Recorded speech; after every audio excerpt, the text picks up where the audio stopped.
Locked inside my head. Didn't wanna let you see me break down.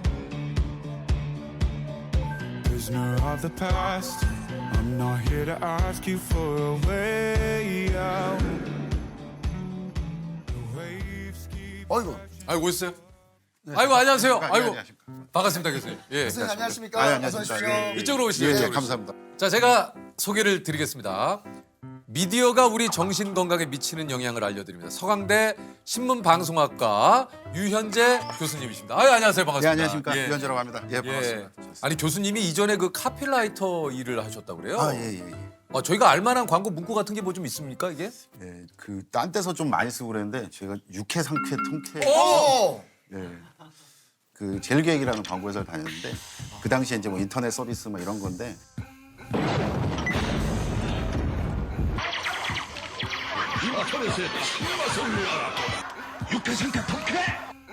아니 그 문구가 한때 뭐 진짜 전국을 그냥 뭐 뒤덮었으니까. 그 다른 광고로도 나오고 그래서 저 뭐 그게 트로트 막 예, 그게- 예. 그 소명 선생님이 육회 상쾌 통쾌 신나게 사는 거야 뭐 이렇게 이런 노래가 예, 근데 뭐 아니 그 어쨌든 이제 오늘 모신 이유는 신문방송학과 교수님이 건강을 연구한다. 예. 제가 생각할 때 이 우리 사회에서 가장 지금 안타까운 건 뭐냐면 정보들이 너무 많지 않습니까? 너무 많아요. 우리들은 정말 너무나 당연하게 재밌게 느끼기도 하고 뭐 그런데 무슨 가짜 뉴스라든가 뭐 이제 사이버 레카라든가 뭐 이런 것들이 이제 툭툭 튀어나오면서 그 서로 미워하게 되고 그다음에 서로 분열하게 되고 네, 그러니까 네 편 내 편 갈려지고 막 이런 것들에 유튜브를 보면서 우울해지기도 하고 맞아요. 유튜브를 보면서 뭐 하기도 하고 그러니까 이 좋은 미디어가 숨기 저도 뭐 유튜브로 애 키웠다 그럴 만큼 뭐 없는 게 없잖아요. 네, 없는 게 없어요. 저도 뭐 수업할 때 뭐 유튜브 잘 이렇게 보여주고 막 그러는데 맞아. 이렇게 하면 이제 순기능인데 역기능들이 꽤 있는 거예요. 그렇죠. 그러니까 진짜 이 초연결 사회로 이뤄서 세계 구석구석에 모르는 것이 없는. 예, 진짜 이런 것 때문에 우리가 환호하고 열광하고 했었는데 그것 때문에 느끼는 피로감이 요즘 커지는 것 같거든요. 예. 예. 사실은 뭐 전 세계에서 IT를 제일 잘 많이 즐기고 있는 우리 국가인데 제가 미국에서 한 3년 정도 미국 대학에서 교수를 했는데 그 미국 대학의 신문방송학과를 보시면 그 한국인 교수들이 꽤 있어요. 아 그래요? 그 이유가 뭘까 생각해 보면 뭐 이렇게 우리만 말할 수 있는 미디어 얘기들이 너무 많은 거예요. 그러니까 전 세계에서 우리의 미디어 환경 이렇게 정말 와이파이가 온 곳에서 다 된다고? 그렇죠. 이런 이런 곳이 어디 있어요? 이런 곳이 어디 있어요? 진짜. 우리가 전 세계에서 그래. 뭐 K-팝 뭐 아이러브 BTS 막 이런 국가인데 압도적이에요 미디어가. 그래서 문제는 뭐냐면 그렇게 압도적인 영향력인데 그거에 반해서 뭔가 규제를 하거나 제재를 하거나 할 수 있는 기능들이 없어요. 그러니까 그게 없는 거죠, 교수님. 그렇죠, 그죠? 없죠. 저희 부모님도 이제 그런 말씀을 하셨는데 유튜브에서 분명히 뭘 보셨어요? 그러면 뭐라고 말씀하시냐면 유튜브 방송 봤어? 유튜브 방송에서 봤어? 네, 이렇게 네, 얘기를 해요. 네. 근데 맞는 말이 아닌 거죠. 유튜브는 방송법에 저촉을 받지 않죠. 그러니까 여기 이렇게 다 계십니다만 방송은 방송법에 저촉을 받잖아요. 그러니까 말하는 어떤 뭐 팩트라든가 아니면 말하는 톤이라든가 비속어라든가 이런 것들 항상 챙기시잖아요. 근데 네. 그분들은 방송이라고 불리면서 방송법의 제재를 받지 않죠.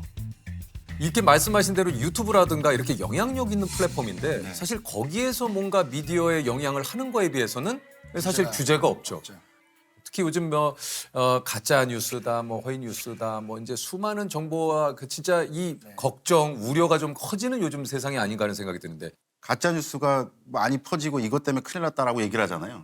제가 생각하기에 가장 큰 부작용은 뭐냐면 요만큼의 팩트가 있어요. 그럼 그걸 본인의 뇌피셜과 그다음에 뭔가 본인을 지지하는 어떤 듣고 싶은 말들 그걸 이렇게 섞으면 제일 위험한 게 저는 속는 뉴스라고 생각합니다. 속는 뉴스요. 섞어버리는 진실을 뉴스입니다. 너무- 그러니까 아예 진실이 없는 게 아니라 있고. 그렇죠. 예. 그렇죠. 아. 우리가 예전에 생각했던 뭐 유언비어라든가 가짜뉴스라든가 그런 거 생각해 보면 요만큼의 이게 뭔가 끄트머리가 있어요. 그러니까 그럴 법하다 뭐 이런 거 있지 않습니까? 그러면 그걸로 이렇게 해보면 제가 가장 싫어하는 속담 중에 하나인데 아니 땡 굴뚝에 연기 날까. 그런 얘기를 많이 하잖아요. 그렇지 않게 되는 거예요.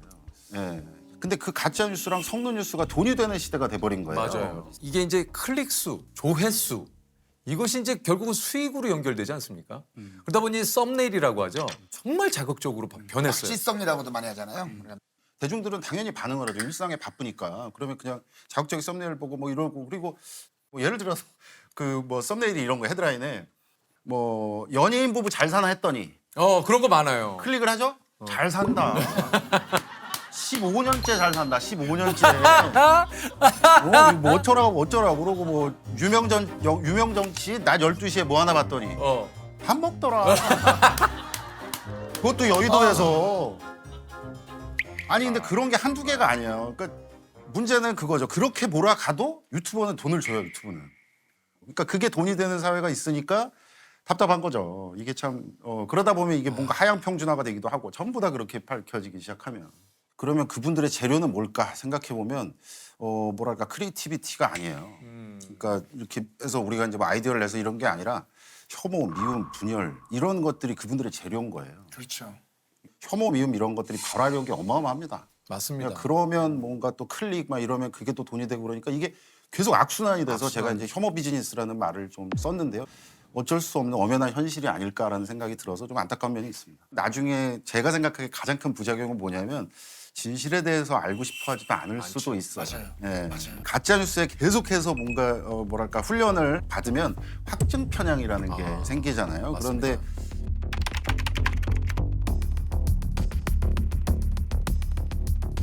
뭐 가짜 뉴스 볼 때 나한테 유리하면 그냥 뭐 그런 거지만 이렇게 될까봐 그런 것들이 제가 가장 경계하고 있는 미디어의 역기능이다라고 말씀드릴 수가 있겠습니다. 소위 말해서 요즘 그 이제 확증 평양 뭐 내지는 이제 버블에 갇힌다고 하잖아요. 이제 맞습니다. 내가 계속 보는 정보에 따라서 알고리즘이 이제 인도해 주는 대로 따르다 보니까 내가 보고 내가 듣고 내가 하는 것이 진짜다. 나머지는 사실 믿지 않는. 사실 누군가는 알고리즘이 뭐 그 진짜 뭐 지금 21세기에 나온 발명품 중에 최고다라고 하는데 맞죠? 기업 측면에서는. 그렇죠. 기업 측면에서는 그 플랫폼에서 많이 놀아야 되잖아요. 거기 머무는 시간이 많을수록 그분들에게는 계속 입금이 되는 거예요. 그러니까 기업 입장에서는 너무너무 완벽한 시스템이죠. 그런데 그게 어쩌면 알고리즘이란 게 아까 우리가 그 얘기를 나눴던 다양성을 정말 송두리째 뺏어버리는 괴물 같은 시스템이 될 수도 있는 거예요. 맞아요. 맞아요. 요즘 그 제가 책을 하나 봤는데 그 얘기가 좀 눈에 들어오더라고요. 우리가 가장 그 경계해야 될 것이 의심 없는 확신을 가장 경계해야 된다. 그러니까 우리가 요즘 그런 확신, 뭔가 정답을 찾으려는 욕구가 굉장히 좀 강하잖아요. 그러니까 그러다 보니까 그런 컨텐츠를 통해서 우리가 좀 의심을 안 하는 것 같아요. 뭔가를 하나, 그러니까 알고리즘이라는 것도 우리를 자꾸 그런 세계로 이끄는 것은 아닌가. 알고리즘이라는 정말 어마어마한 마케팅 용어에 의해서 우리를 훈련시킨 거예요. 미디어가, 플랫폼이. 자극적이고 단짠단짠 뭐 이런 것들. 그런 것들이 중독이 되죠. 좋은 거에 중독돼 보셨어요? 하나 하면 그 다음에 뭐 관심 있을 법한 거 또 제공해주고 또 제공해주고 하나하나. 그러니까 우리는 원래 다양성의 민족이었는데 이 중요한 걸 잊어버리는 것 같아요. 이 얘기는 나랑 의견이 틀린데 나 안 들을 거야. 그 어차피 미디어는 원래 그런 거 아니야 라고 생각하는 순간 타협은 없어요. 지금 저는 굉장히 중요한 골든타임이라고 생각해요. 저는 가끔 꺼요. 알고리즘.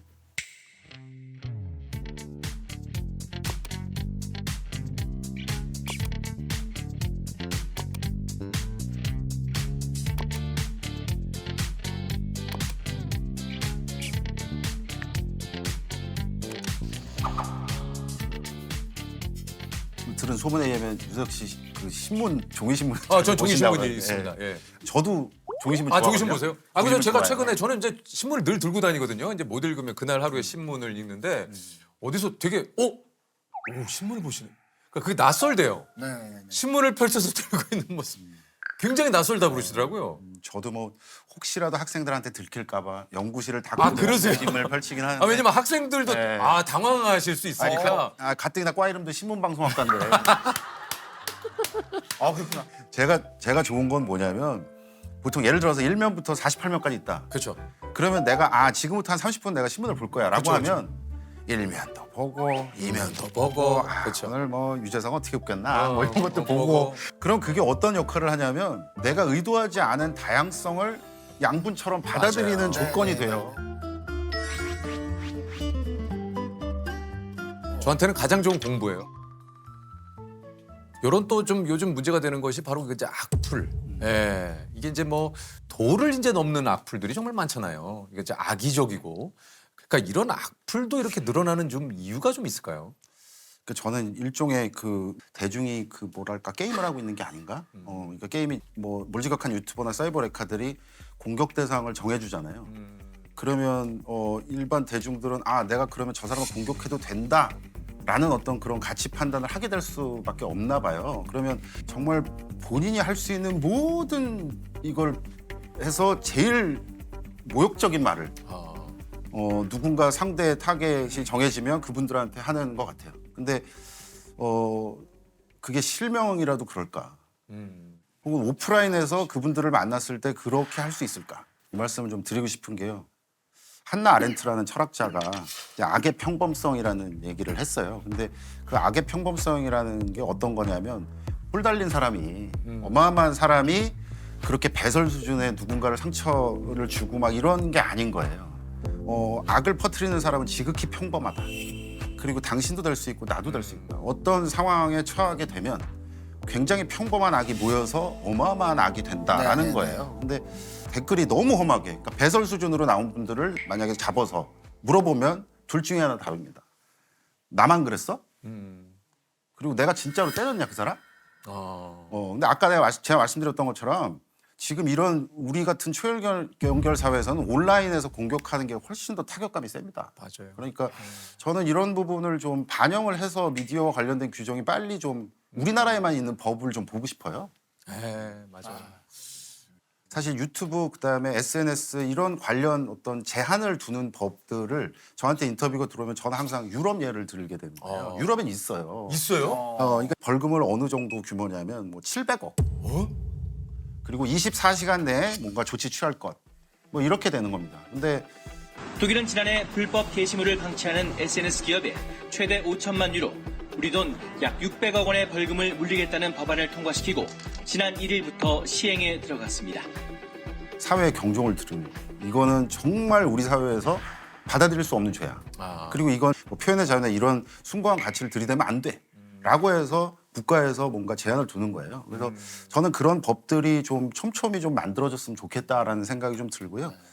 우리가 그런 국내법을 마련하고 유튜브에 약간 특별 요구를 할 수도 있을 겁니다.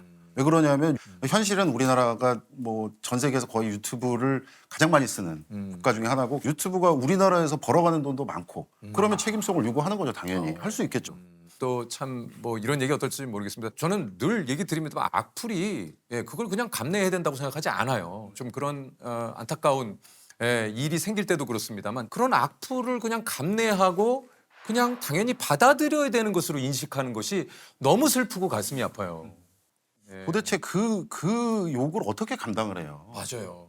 그 자살 정구 증상으로서 오는 게 이제 무력감이거든요. 뭘 어떻게 해도 나는 안 될 것 같아요. 근데 그런 슬픔을 느끼면 정말 뭐 어떤 감정이 될지는 우리가 다 안타깝게 생각하잖아요. 예.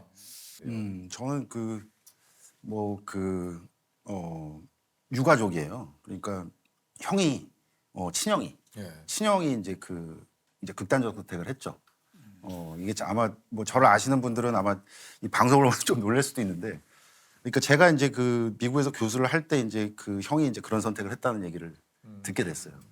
그때 뭐 예상은 하시겠지만 2, 3년 동안은 그냥 멍했어요.